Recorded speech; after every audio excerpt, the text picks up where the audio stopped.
Hello বন্ধুরা, আজকে তোমাদের জন্য এনেছি চিকেন উইংস ফ্রাই।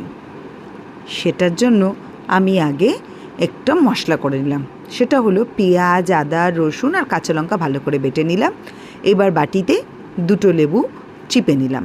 তার মধ্যে দিয়ে দেবো মশলা বাটাটা আর দেবো একটু কেশরি রঙ। তার মধ্যে দিয়ে দেবো একটু সর্ষের তেল আর নুন মিষ্টি স্বাদ মতো। এইটা দেওয়ার পর আমি দিয়ে দেবো ধুয়ে ভালো করে পেপারে টেনে রাখা, জল টেনে রাখা আর কি চিকেনগুলো, কেননা জল বেরিয়ে গেলে এটা কিন্তু ভালো হবে না। এইবার চিকেনগুলোকে ভালো করে মাখিয়ে আমি কিন্তু ম্যারিনেট হতে রেখে দেবো প্রায় 1 ঘন্টা। 1 ঘন্টা পর আমি খুললাম। এর বেশিও রাখা যায় ম্যারিনেশনে।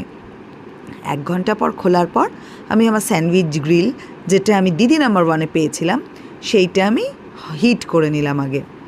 ভালো করে হিট হয়ে যাওয়ার পর এতে আমি একটু বাটার ব্রাশ করে দিলাম। বাটার ব্রাশ করার পর সব কটা চিকেন একে একে বসিয়ে দেবো।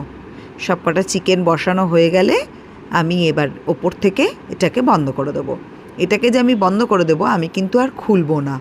এটা একেবারে একভাবেই হয়ে যাবে, প্রায় আধ ঘন্টা মতন সময় লাগে, কেননা হালকা আছে হয়তো চিকেনটা তো সেদ্ধ হতে হবে।